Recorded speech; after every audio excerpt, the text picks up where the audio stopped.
Okay, I think we're recording. Hi, I'm Daniel Junge. I'm a documentary filmmaker, and I'm speaking with my fellow filmmaker, Abner Benaim. Abner is a fellow documentary filmmaker, but also does narrative films, and we're here to talk about his new film, Plaza Catedral. Hi, Abner. Hi, Daniel, and thank you for doing this. Yeah, no, it's my pleasure. As you know, I really love the film. I think it's a little gem. And I have a few questions, but the first question is I have to ask about the death of your little star, the actor that plays Chief. That's sort of a gut punch at the end of the film. Do you want to tell us about that? And I understand you just had your premiere in Panama, and how did that go?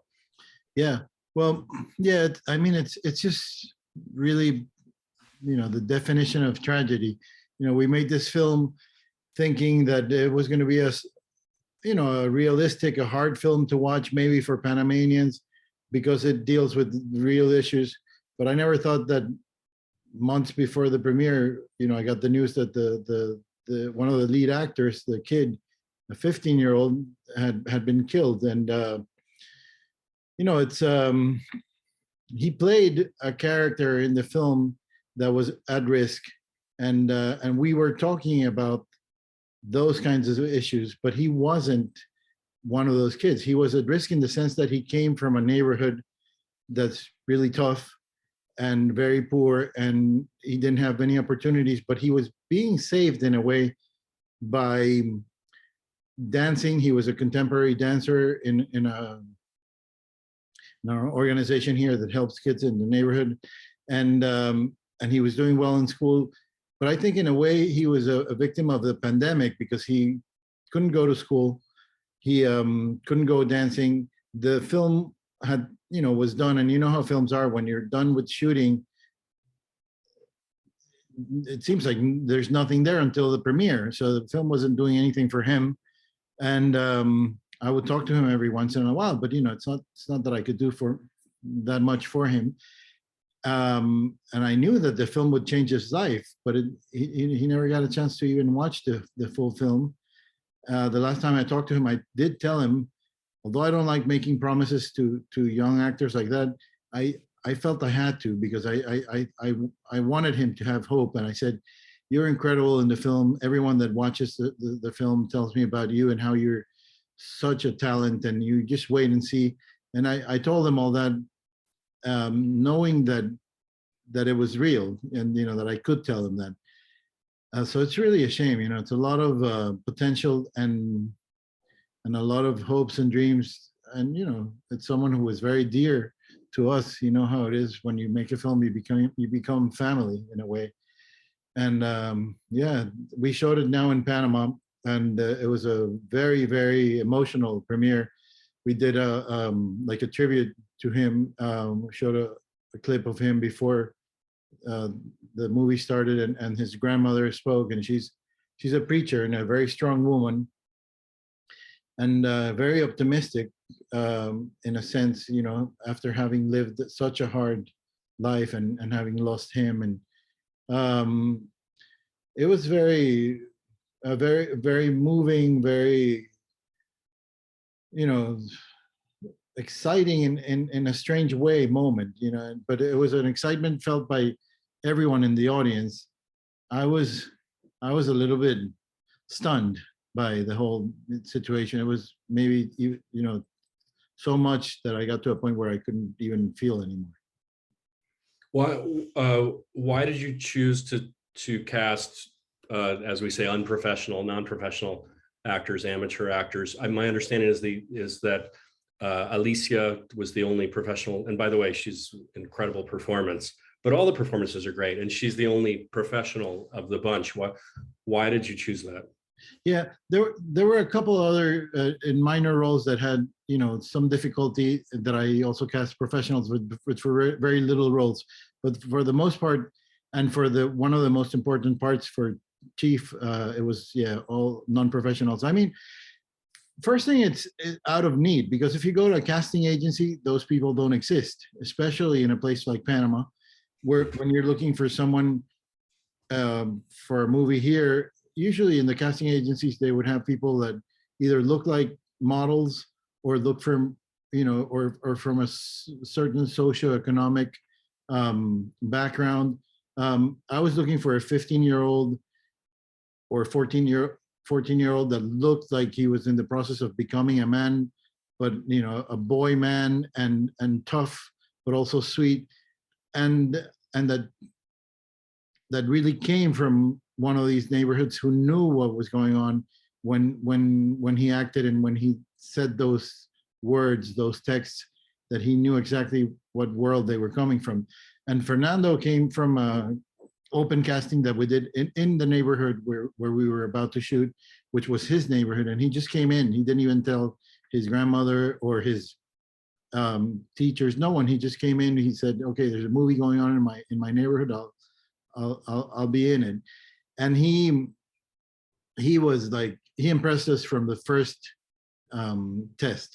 I if you were to grade the test, he was like a 9 or a 10, and the next one coming over was like a 7 or a 6. There was no competition. But we actually, and so I did choose him from out of almost 200 or 250 kids that we did a casting for. And he was a natural. He was very smart, and he had charisma, that kind of thing that you can't explain. The way he moved, his swagger, everything. He was, and he was exactly at that age where he was a boy, but he thought he was a man, or he was becoming a man. And he knew the rough neighborhood. I mean, his father was shot when he was very little. He was shot 45 times. And I mean, if I start telling you what he lived through, we will end up crying here. He had a really tough childhood, but he was still a very good, kind boy. He wasn't, you were never afraid of him. Or, I mean, when you see a film, you realize that he's almost too good, for the role. Well, I know you, we've met recently because we're both documentary filmmakers. I know that you've done a lot of documentaries. This film feels at times like a documentary, just in terms of the content that it's engaging, the social issues it's engaging, but also the aesthetic of it. Was that conscious on your part? And do you think your training as a documentary filmmaker came into the making of the film? Yeah, I mean, I think it was a combination of everything, because my training as a documentary filmmaker certainly lets me cast non-actors, for example, and shoot in real locations, and shoot with not 100% control. Like we would leave some roads open, or the cathedral, for example, the square. Sometimes I would ask for it to be closed. Sometimes I would leave it open and see what happens. And I'm always looking for that surprise that the documentary world gives you. And in this sense, so, and of course, the story was informed by things that I've observed doing other documentaries, walking around with the glasses of a documentary filmmaker, that I'm always looking. I'm always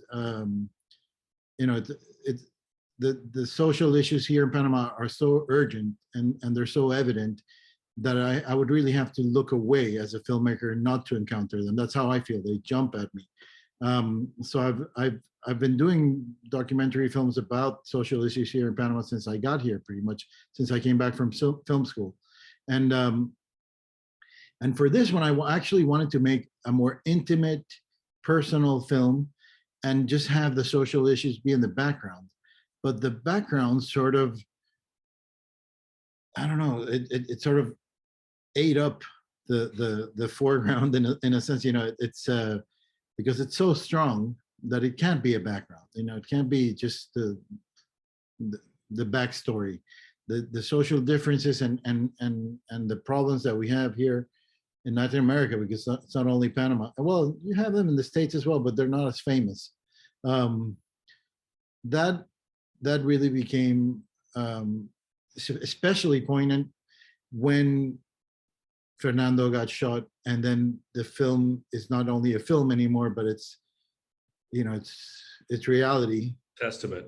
Yeah, and it became yeah, almost like a document to his, you know, it's a really strange thing what happened, because if it was something else that we were doing a film about a football player or something, you know, and then he's killed, but we were talking about these exact issues. Yeah.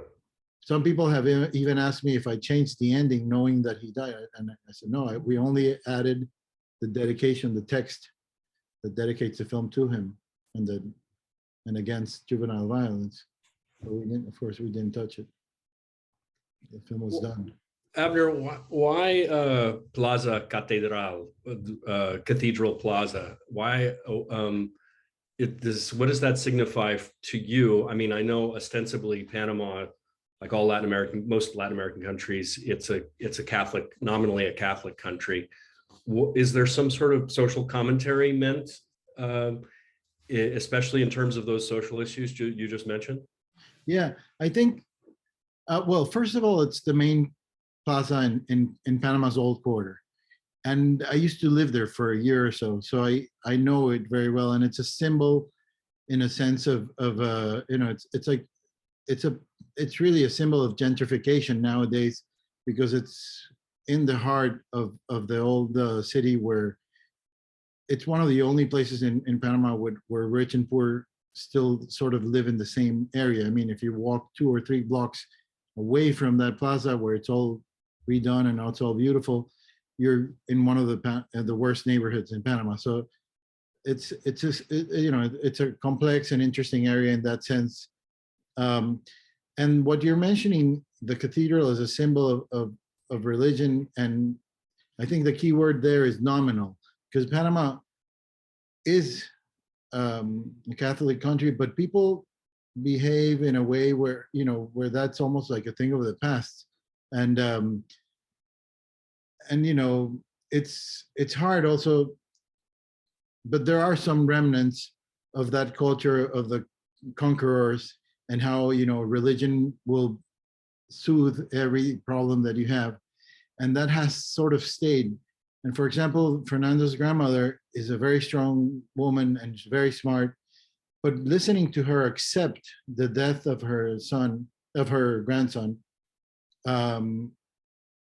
is very hard for me, because I almost want her to be more angry. I want her to be, you know, not at ease with what happened, but I can feel that she has no choice but to accept, because of she's had to accept so much in her life.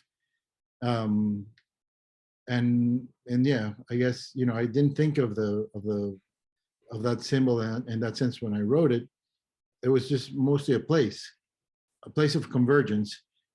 But you know, I like it that you find that, you know, I love it when people bring to my attention things that I didn't think about.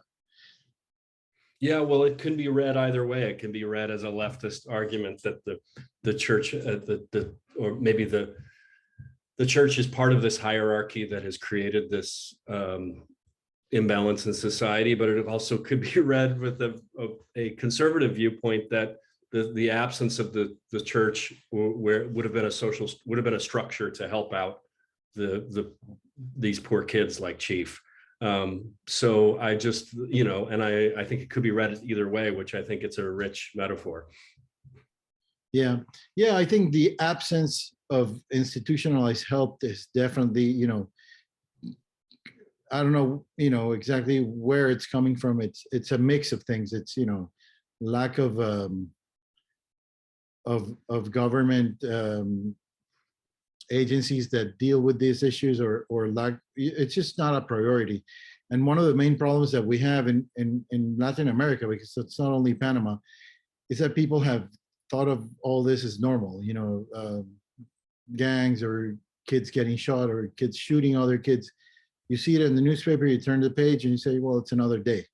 But you know, when it hit us that we know this particular kid, you know, his name, his last name, and everything about him, where he lives, and we love him, and we, you know, we had our own hopes for him. And then you notice, like, okay, this is, you know, there's something that's just not right. in how we normalize things and how we don't even think that they're completely out of tune with, you know. And it also happens a lot that people say, well, they, if a kid like that got shot, he must have done something wrong, you know, and you're always blaming the dead in a sense. And I understand from having lived this situation that even the kid who killed him is a victim of a bigger phenomenon, and you know, of having the bad luck of having been born and brought up in a neighborhood where you cannot go to the corner to play football. You have to go to the corner and find a kid that offers you a gun, you know. Yeah. Abner, do you want to talk a little bit about making films in Panama and the state of filmmaking there? You have a unique perspective on this. I believe you're a dual citizen, right? Panama and Israel. Yeah. But I reached out to you because originally because of possibly shooting in Panama. There's more and more people shooting in Panama, so it's becoming a production hub. But at the same time, it doesn't have, I would not say it has a rich cinema tradition.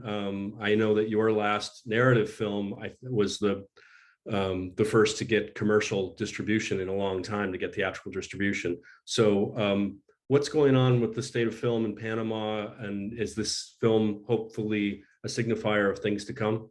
Yeah, I hope so. I mean, the one you mentioned was a comedy called Chance, and that was 2010. And when I did that, it was the first one in 60 years to be in cinemas. So you can imagine, I mean, it was a real boom. And people figured that, okay, we can make films here in Panama. There was almost nothing in place back then. There was no film fund, no film festival, no film law. And now we do have all that. We just celebrated the 10th year of the film festival, and there's a film fund, and there's incentives for productions to come up from abroad. So it's, you know, it's a very interesting place to shoot because people are great. People are super nice, and there's incredible locations. You know, it's a small country, so you can be at the beach one day and then the jungle the next and a mountain the next. And if you know, if you need a city, Panama looks like a big city. It is pretty much a big city. So you have everything. And I mean, that's like for people coming from abroad. And we've had big productions like James Bond was shot here, and just recently Suicide Squad. And we have like one a year or one every 2 years, a big production from the US. And that's great because, you know, it gives people here a lot of experience. Right now, Claire Denis is shooting a film here with Margaret Qualley, and you know, it's so you know, it is a location. But what about indigenous talent like yourself? Here. And then for us, I mean, for me, it's been an incredible experience. I've done almost all my films here. I was born and raised here, so for me it was just natural to make them here. It's my language, it's my stories, it's my, you know, I know every place here, and there's so many stories to be told. So the lack of infrastructure on one hand is sort of balanced out by the goodwill of the people that want films to be made here. You know, so you're almost never going to have a situation where you want to shoot somewhere and you can't because they don't allow you, or people that are not going to help you because they're tired of films being shot on their street. You know, that doesn't happen here. And when the films come out in the theaters, people are also very excited. And you know, everything feels like a first. Well, everything in a sense is a first. There's a shot in Plaza Catedral of the Bridge of the Americas. That's a bridge, the first bridge coming in from the Pacific of the Panama Canal. And you know, it's a bridge that I've crossed 1,000 times since I was born, and I love it. And there's something that everyone loves about that bridge. And it's been maybe in 2 or 3 films.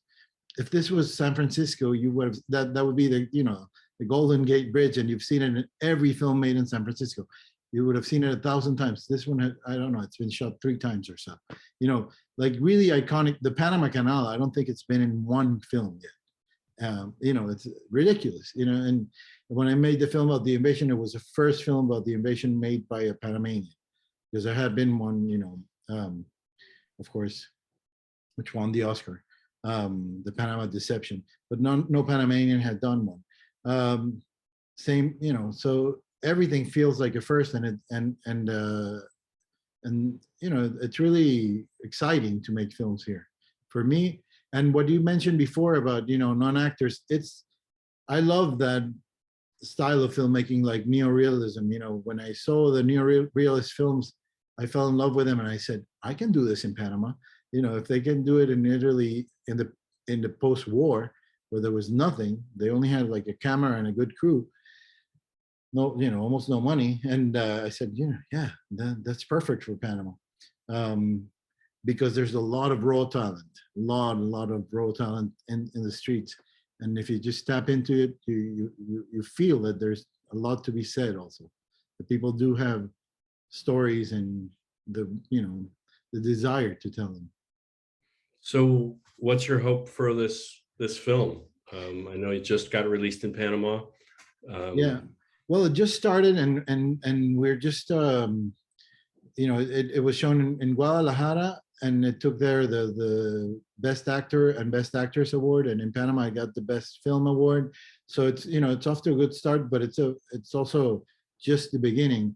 We want to have it be shown, you know, in the US, in the whole world. We're, you know, waiting for good news in terms of a sale, and now we're doing the Oscar campaign, you know, wanting it to be watched.